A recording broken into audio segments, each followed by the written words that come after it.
In front of me is Samsung Galaxy J5 2017 and today I would like to show you how you can use split screen on this smartphone. First of all, open an app like browser.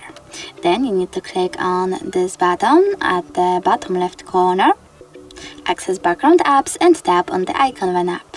Following that, just open in split screen view, click home button and select the other one, like messages. As you can see, now I can use both of my apps at the same time. If you wish to go back from this mode, drag the first app upwards and click home button. Thanks so much for watching. If you enjoyed this video, leave a like, comment and definitely subscribe. Bye!